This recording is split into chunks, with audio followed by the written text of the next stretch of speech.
Hello, welcome to our Foster Facts Live session highlighting single foster parents. My name is Kyranisha and we are the community-based care of Central Florida.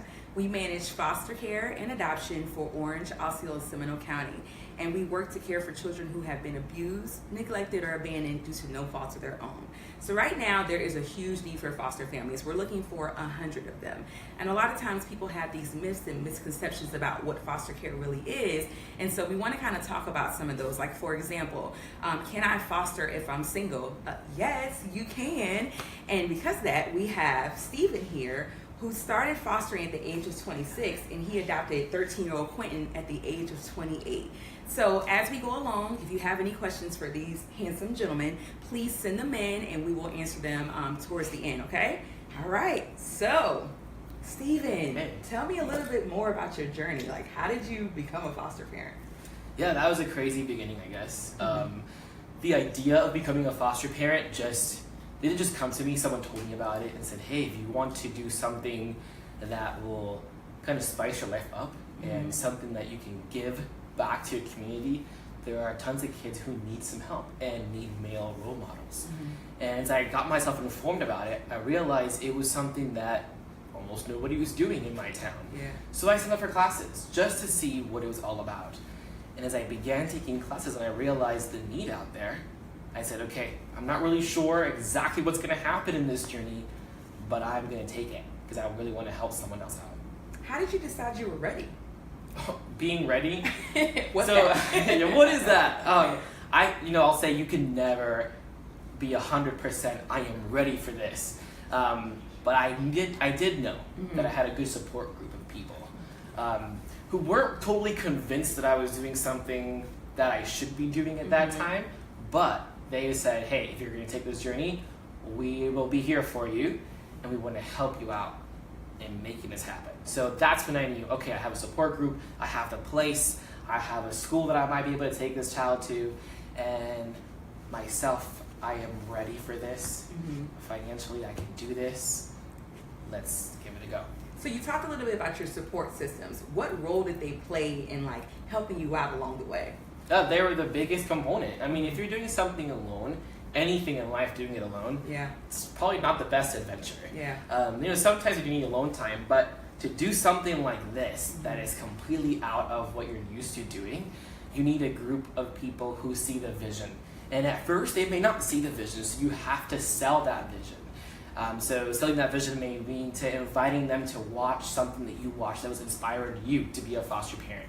So I did that actually. We got some friends involved, younger, older, middle-aged, people who had kids, other single people. And we invited them to come over to my house. And I threw a little party to just kind of get involved in knowing what it's all about. And once I did that, people realized, oh man, I didn't know that was out there. I had no idea you could do something about it. I can do something about it.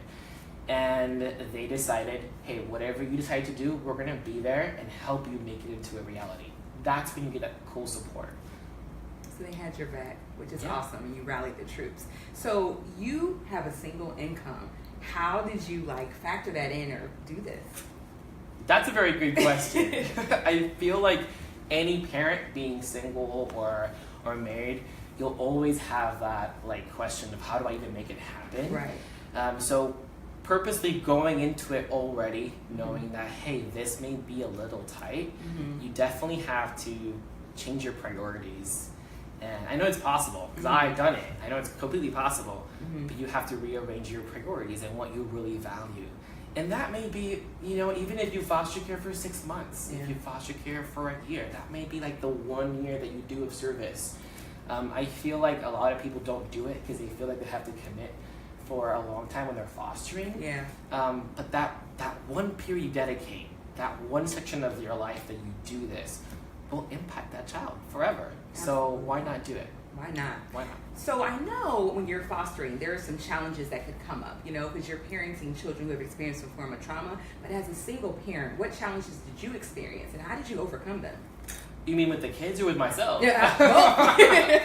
I feel like once you go into it and you're in it, you realize you have a child who's come in.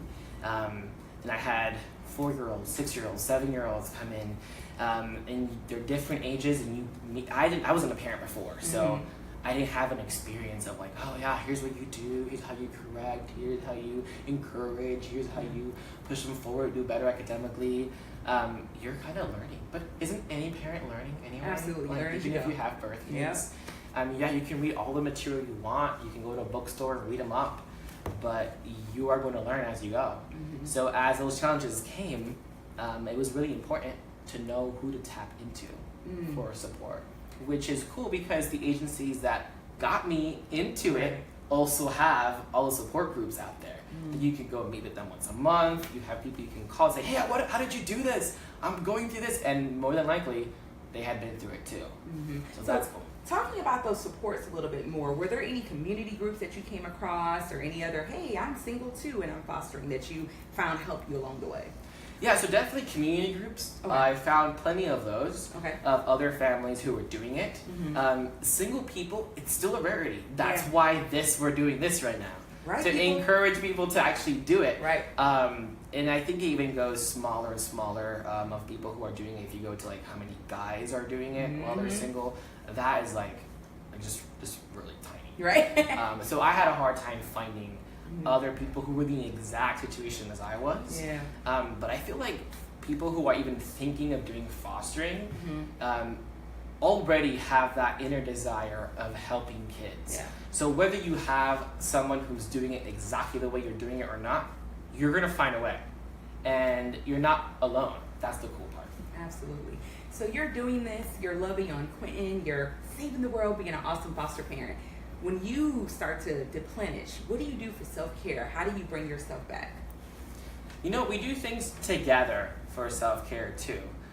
Some of the things we've done that we like to do together is travel. Definitely like doing that. Taking time away from other people, right? Like, oh, we gotta take time for ourselves and get to know who we are as a family. For myself, I have to travel, or I take time with other friends who are my age and say, hey, it's okay to have a babysitter, a child sitter, and say, hey, Quentin's gonna stay today, you know, maybe he's gonna stay home Saturday night, and I'm gonna go out with people my age, because you need to be just re-energized with other people and just not be drained, I guess. Absolutely. Yeah. All right. Friendly reminder, guys, to please send in your questions. Okay. So, how has this process of being a single dad strengthened you? Oh man, strengthened me. Patience. Like Need that. It's a good patience. Strong patience, dedication, pushing forward when sometimes you just can't see if we're meeting the goal, if we're going to reach the end. That strong dedication to your goals that you set yourself to accomplish. I think also to reaching out to people, realizing that if you stay alone, you might not make it. So you have to tap and say, hey, I need your help. Hey, I have no idea what teens like to do these days, even though I am young, but there's always that ever gapping like time. So what do I do? Or connecting with other families who have kids the ages of my son. So let's tap into that. And that sometimes it may be a little like you have to break that ice, that barrier. That's great. Why not learn how to do that too? Absolutely. I think the most beautiful thing that I've learned is being able to look at someone and seeing beyond what everybody else sees and saying, I see something beautiful in you. People can't see it yet, and I want to make sure others can. So let's work on it together. And once you make that mindset that you're going to view people like not how everybody else sees it, but how you can see them, then that starts affecting how you see you. I see everybody else around me. Yeah, and that is so powerful, so powerful. So when you were getting to the process of possibly adopting Quentin, was there ever a moment where you questioned if you were going to be a good fit for him? Yeah, all the time. Tell me about all that. the time. Didn't you ask me a couple of times? You're like, Dad, you're asking me to adopt you, and I told you a couple of times that I was afraid I wasn't the best fit, and the reason I thought I wasn't the best fit was because I looked around and it seemed like the most functional families had 2 parents in them, and it just made sense that that's how it should be. So why would I create that without 2 parents in them? And it wasn't until someone, It was actually Quentin was like having a guidance counselor, and he came to our house, and I was like, oh, can you talk to me instead of Quentin today? So we went out to the balcony. We were at the beach, and he's like, look at the flowers that are growing in different balconies. Do you see how they're each blooming in different areas? Some get really strong light, some get more shade, some get really salty air from the ocean. Right. But they're all blooming exactly where they are, so why mess with it? It's like, Quentin's already blooming in your home. What could be better? Right. And that's when I said, you know what? You are so right. Like, you are so right. And that's when I made a decision to say, okay, keeping him forever. Beautiful flowers. Okay, so you're 18, is that what it is? So, Quentin, what has life been like since you've been adopted by Stephen? Well, it's definitely been fun because we're traveling around the world and we love each other. Yeah. And we get to do fun things. Tell me some of the fun things you do besides traveling. Surfing. Ooh. Ice skating, snowboarding, skiing. Awesome. So I hear that you have a little sister. What was that like? Like how do you keep that bond with her? Well, we definitely get together every Christmas. Every Christmas, on the 25th, we go to their house and we bond. We get together with each other and we open each other's gifts, have fun, spend the day with them. Yeah. Awesome. So I heard that you had a little insight on when the process was chosen for her to find her forever family. What was that like? Tell me more about that. So when we were separated, as I was getting adopted, she also needed parents to take care of her. So I had the option to choose which parents were best for her, and the ones that she has now, they were the best ones. You got to interview them. Yeah, I got to interview them. It was awesome. That is so awesome. I love it.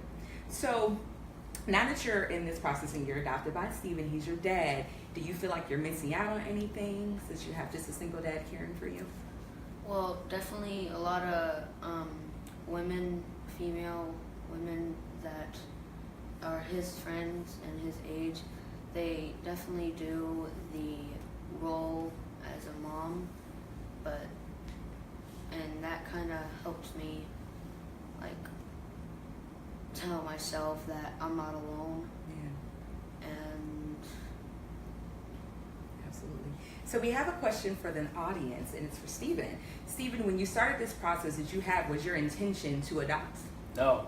Okay. No, definitely not. Actually, when the option was given to adopt, I told you, I completely fought it. I was like, no, that's not what I signed up for. I really wanted to help. Yeah. And then at some point say, okay, I helped, and now I move on. Yeah. And that did not happen. I ended up adopting, which is great. Yeah. But it was definitely not the intention at the beginning, not at all. Was this a natural progression towards adoption? So when Quentin came into my house, he was not up for adoption. Okay. And as it happened, and we first began to bond, and him being at home, and he became my student, and as we worked together, and we saw him just fighting to do better academically and do better in life, and he was just awesome. He became to be such a good surfer. I was teaching him how to surf, and then he is obviously better than I am now, and so I was like, man, this kid, he can do anything. And as people were saying, oh, we'll support you if you do that, people began to see the difference that was happening in our lives. And then when the agency said, we think you would be a great father for him, after a while, then I gave in and was like, you know what, that's a good idea. And so we went for that. So someone from the audience stated that they saw your story for your Forever Family segment, and they said that it encouraged them to adopt. So that's awesome. Oh, awesome. So to get more people to be encouraged to adopt, what would you tell them, or foster? What would you tell them? That's the whole point. That's the whole point of doing this tonight, is to say, hey, no matter if you feel like you're scared, if you're already thinking of it, surround yourself by people who already have done it or are thinking of doing it. Get more ideas from others, because that is the whole point, to encourage you to say, hey, I know you're afraid, you can do this. Like, I know you can. And there's plenty of training and just making sure, like, everything else, how life works and how to raise a child and how to make plans and stuff. There's plenty of sources out there. That all we need is you to be courageous enough to say, I will take the time to do this. I will commit myself to do this for X amount of time. It doesn't have to be your whole entire life. It could be 3 months, it could be 6 months, it could be a year. Right. Just take the step to do it. Yes. And it was correction, the gentleman was a single dad. He's interested in adopting. Yes. So, yes. Join the club because we need more people to join this club. Come. Yeah. So, do you guys have any thoughts or anything else that you want to add? Want to add something? You're good? I'm so glad you came and did this, Quentin. Because I know it's different, right? And I wanted to add that, you know, if you already have the desire to foster care, there's that's what all you need, is that desire saying, I want to serve, I want to help, I want to be able to show someone how to love. The biggest holdback that I hear from people that they tell me, they ask me, Stephen, how did you do it? Like, you know, I have this fear of when the child leaves my home, whether they go back to their birth parents or they go back to another foster home, my heart's gonna break, and I can't cope.